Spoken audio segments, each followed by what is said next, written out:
কে যেন আওয়াজ দিয়ে বলে মুসার মা আর কতদিন জালেমদের ভয় লুকিয়ে রাখবা, সিন্ধুক একটা বানায়া দরিয়ার বুকে ভাসায়া দাও, কথা দিলাম গো তোমার ছেলেকে আবার তোমার কোলে ফেরায়া দিব।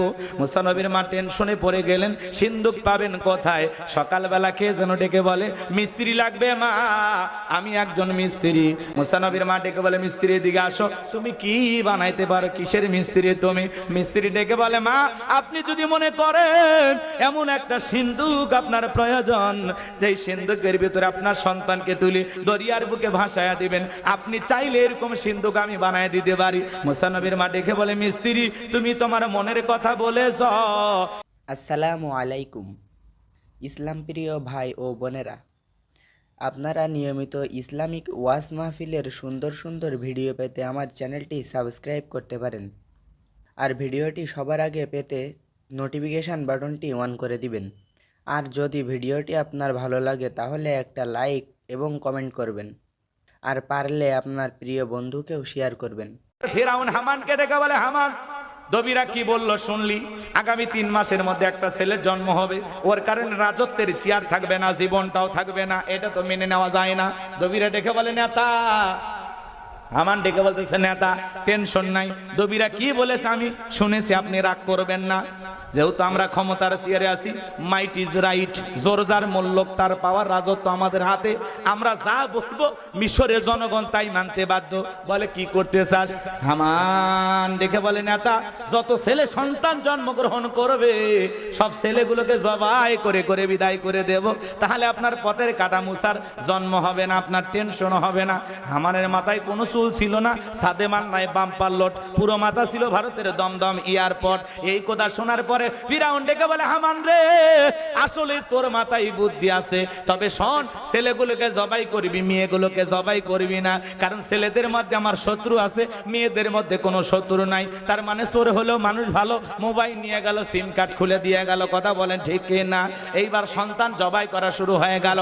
3 মাস অতিক্রম হওয়ার পরে দবিরাকে ডেকে বলে দবিরা এইবার ভাগ্য গবেষণা করে দেখ, আমার পথের কাটা মুসা মরলো না বাঁচলো। আমার ভাইরা 3টা বর্ণনা পাওয়া যায়, কেউ বলেছেন 20,000 শিশুকে জবাই করা হয়েছে, আর একটা বর্ণনায় 24,000, আর একটা বর্ণনায় 80,000-এর কথা বলা হয়েছে। এইবার দবিরে রেখে বলে নেতা যদিও হাজার হাজার সন্তানকে মায়ের বুক খালি করে জবাই করে বিদায় করে দিয়েছেন, নেতা হাজার হাজার মায়ের বুক খালি করে দিয়েছেন, কিন্তু আপনার পথের কাটা মুসা এখনো মরে নাই, মরে নাই, মায়ের কোলে জীবিত আছে, সুস্থ আছে, কিন্তু কোন বাড়িতে আছে, কোথায় আছে এই খবর আমার পক্ষে বলা সম্ভব নয়। চিৎকার মেরে বলুন আল্লাহু আকবার। ওয়া মাকারু ওয়া মাকারাল্লাহ ওয়াল্লাহু খায়রুল মাকিরিন। খেলা কার?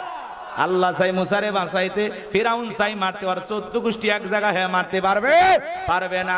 আমার ভাইরা এবার ফিরাউন ডেকে বলে এলাকায় তল্লাশি চালাও, চিরুন অভিযান চালাও, দেখো যেই ঘরে মুসারে পাইবা ধরবার জবাই করবা। সেনাবাহিনী চতুর্দিকে ছড়িয়ে পড়লো, একদল সেনাবাহিনী মুসা নবীর বাড়ির দিকে রওনা করেছে। মুসা নবীর বড়বার নাম তার মারিয়ম, ডেকে বলে মা ওই যে ফিরাউনের সেনাবাহিনী দেখা যায় মা, আর বুঝি ভাইকে বাঁচানো গেল না, ভাইকে কই লুকিয়ে রাখবা? কে যেন এলহামের মাধ্যমে গাইবি আওয়াজ দেয় বলে মুসার মা তোমার চুলার ভিতরে ছেলেটাকে ফেলায়া দাও, কথা দিলাম গো তোমার ছেলেকে আবার তোমার কোলে ফেরায়া দেব। মুসা নবীর মা দেরি করলেন না, সন্তানটাকে চুলার ভিতরে ফেলে দিলেন। এইবার ফেরাউনের সেনাবাহিনী পুরো বাড়ি তল্লাশি চালাইয়া, চিরুনভিযান চালাইয়া তন্ন তন্ন করে খুঁজে ওরা যখন চলে গেল, মুসা নবীর মা আর বাবা 2টা চোখের পানি ছেড়ে দিয়ে কাঁদে। মুসা নবীর মা ডেকে বলে বিবি রে সন্তানটাকে চুলার ভিতরে ফেলাইয়া দিন, আমার মনে হয় আমার মুসা মনে হয় পুরে কয়লা হয়ে গেছে, ওরা যদি জবাই করতে ছেলে লাশটা বুকে জড়ায় নিয়ে কান্না করতে পারতাম। স্বামীর চোখে কান্না দেখে মুসা নবীর মা দৌড়ে চলে গেলেন চুলার কাছে, তাকায়া দেখেন চুলার ভিতরে পইরা আল্লাহর নবী মুসা মুস্কি মুস্কি হাসতেছেন। বলেন সুবহানাল্লাহ। সন্তানটাকে কোলের মধ্যে নিলেন, আদর যত্ন করলেন, গালে মুখে চুমা খাইলেন। কে যেন আওয়াজ দিয়ে বলে, মুসার মা, আর কতদিন জালেমদের ভয় লুকিয়ে রাখবা? সিন্ধুক একটা বানায়া দরিয়ার বুকে ভাসায়া দাও, কথা দিলাম গো তোমার ছেলেকে আবার তোমার কোলে ফেরায়া দিব। মুসা নবীর মা টেনশনে পড়ে গেলেন, সিন্ধুক পাবেন কোথায়? সকালবেলা কে যেন ডেকে বলে, মিস্ত্রি লাগবে মা, আমি একজন মিস্ত্রি। মুসা নবীর মা ডেকে বলে, মিস্ত্রি দিকে আসো, তুমি কি বানাইতে পারো? কিসের মিস্ত্রি তুমি? মিস্ত্রি ডেকে বলে, মা আপনি যদি মনে করেন এমন একটা সিন্ধুক আপনার প্রয়োজন, যেই সিন্ধুকের ভিতরে আপনার সন্তানকে তুলি দরিয়ার বুকে ভাসায়া দিবেন, আপনি চাইলে এরকম সিন্ধুক আমি বানায় দিতে পারি। মুসা নবীর মা ডেকে বলে, মিস্ত্রি তুমি তোমার মনের কথা বলেছ, এইরকম একটা সিন্ধুকই তোমার প্রয়োজন। মিস্ত্রি বলে, মা ভিতরে একটু পানি নিয়ে আসেন, যন্ত্রপাতি আছে, ধার দেবার জন্য পানির প্রয়োজন হতে পারে, আবার না হলেও চলবে। মুসা নবীর মা ভিতর থেকে পানি নিয়ে আসা দেখে মিস্ত্রি সুন্দর একটা সিন্ধুক বানায়া দাঁড়িয়ে আছে। আল্লাহু আকবার।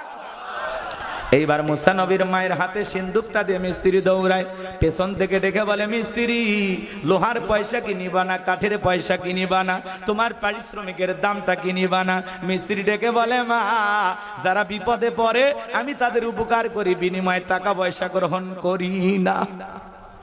মুসা নবীর মা ডেকে বলে, মিস্ত্রি এই বিপদের দিনে এত বড় উপকার করলা, লোহার পয়সাও নিবা না, কাঠের পয়সাও নিবা না, তোমার পারিশ্রমিকের দামটাও নিলা না, অন্তত তোমার নামটা বলে যাও, মাঝে মাঝে তোমার কথা মনে হলে আল্লাহর কাছে তোমার জন্য দোয়া করব।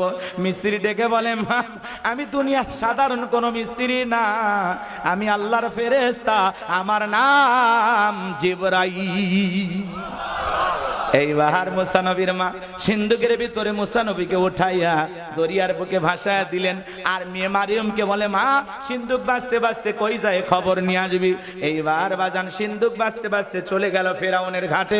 ওই দিন বিকেল বেলা ফেরাউন তার প্রিয়তমা স্ত্রী আসিয়াকে নিয়ে আসে সমুদ্রের সৈকতে হাওয়া খাইতে। ফেরাউন কাফের হওয়ার পরেও মাঝে মাঝে বউকে নিয়ে বিনোদন করতেন। মারহাবা কন আমার ভাইয়ারা। এইবার সিন্ধুকটা সেনাবাহিনী তুইলা ফেরাউনের সামনে নিয়ে গেছে। ফেরাউন ডেকে বলে, সিন্ধুকটা খোলো তো দেখে। এবার সিন্ধুকটা যখন খোলা হলো, সবাই তাকায় দেখে সিন্ধুকের ভিতরে মনে হয় পূর্ণিমার চাঁদ ধরা দিয়েছে। সুবহানাল্লাহ বলেন। এইবার এত সুন্দর চেহারা, কি ফুটফুটে বাচ্চা। ফেরাউন তারপরে মায়া দয়ানা ডেকে বলে, তরবারি আন, এটাই মুসা, ধর জবাই কর। আসিয়া বলে, থামো, খালি মারা শিখছো, এতগুলো মারলা তাও কি শান্তি পাইলা না? স্বামী গো, এই ছেলেটাকে মারার আগে তোমার কাছে একটা প্রশ্ন করি, এই যে সিন্ধুকটা দেখা যায়, এমন কাঠ কি তোমার দেশে পাওয়া যায়? ফেরাউন এইবার সিন্ধুকটা নাইরা সারা বলে, বিবি এমন কাঠ আমি কেন, আমার বাপ দাদা 14 পুরুষও কেউ কোনোদিন দেখে নাই, এটা আমাদের দেশের কাঠ না। এইবার আসিয়া ডেকে বলে, স্বামী এটা ভিন দেশি কারো সিন্ধুক, ভাসতে ভাসতে আমার দেশে এসেছে, এই ছেলেটাকে আমি মারতে দেব না, এই ছেলেটাকে আমাদের পালক পুত্র হিসাবে লালন পালন করতে চাই। জোরে বলেন মারহাবা। অনেক কঠিন স্বামী মাঝে মাঝে বউয়ের কাছে দুর্বল হয়ে যায়। বউ যখন বলেছে ছেলেটাকে কি করব, লালন পালন করবো, মাইনে দেওয়ালা সারা উপায় আছে ফেরাউনের, তখন বলতেছে ঠিক আছে মাইনে নিলাম। কথা আছে, যেখানে বাঘের ভয় সেখানে রাত হয়। যারে খুঁজতেছো মারার জন্য আল্লাহ তোমারে দায়িত্ব দিল, তারই লালন পালন করার জন্য। বলেন আল্লাহু আকবার। এইবার আসিয়া ডেকে বলে, স্বামী শুধু ছেলে দিলে হবে না, রাজ্যের ভিতরে ঢোল পাটায় খবর পৌঁছায় দাও, ফিরাউনের ছেলে সন্তান যে দুধ পান করাবে মাসে মাসে বেতন দেওয়া লাগবে। ঢোল পিটানো হলো, হাজার হাজার মহিলারা এসেছে, মুসা নবীকে কোলের মধ্যে না স্তন খুলে মুখ লাগায় দেয়। আল্লাহ নবী মুসা আলাইহিস সালাম কোন মহিলার স্তনে দুধ পান করে না। জোরে কোন মারহাবা। সমস্ত নারীরা ব্যর্থ হয়ে চলে গেল। ওই যে মুসা নবীর বড় বোন নাম তার মারিয়াম ডেকে বলে, ও রানী আসিয়া, এমন একটা ধাত্রীর খবর আমার কাছে আছে, আমার বিশ্বাস এই ছেলেটা তার দুধ পান করতে পারে। তাই নাকি? বলে হ্যাঁ। 2 জন লোক পাঠাইয়া দেওয়া হলো। মুসা নবীর মাকে ফেরাউনের দরবারে নিয়ে আসা হলো। মুসা নবীর মা সন্তানটাকে কোলের মধ্যে নিয়ে স্তন খুলে যখন মুখ লাগা দিয়েছে, আল্লাহ নবী মুসা আলাইহিস সালাম মায়ের স্তনে দুধ খাওয়া শুরু করেছে। বলুন আল্লাহু আকবার। নবীদেরকে শিশুকাল থেকে জ্ঞানী বানিয়েছেন তিনি কে? এইবার আসিয়া বলে আপনার বেতন ডাবল, থাকার কোয়ার্টার ফ্রি। মুসা নবীর মা ডেকে বলে ও রানী আসিয়া, সন্তানকে যদি দুধ পান করাতে চান আপনার বাড়িতে নয়, সন্তান থাকবে আমার বাড়িতে। বলে আমি তাতেও রাজি আছি, মাঝে মাঝে সন্তানটাকে দেখায় নিয়ে যাবেন, সন্তানটাকে না দেখলে আমার ভালো লাগে না। কথায় আছে মায়ের চাইতে মাসির দরদ বেশি। কার কোলে সন্তান এটা তো আসিয়া জানে না।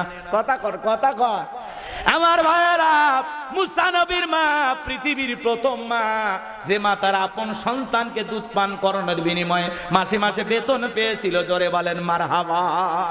লম্বা ইতিহাস, লম্বা ঘটনা, সংক্ষিপ্ত করে একটু বলে দেয়া যায়। মুসা নবী চলা ফেরার বয়স উপনীত হয়েছে। একদিন আসিয়া মুসা নবীকে নিয়ে আইসা ফিরাউনের কোলে দিয়া বলে ধরো ছেলেটাকে সামলাও। মানুষ দেখলে মনে করবে ছেলে তোমার না, মাঝে মাঝে একটু ছেলেকে নেওয়া লাগে।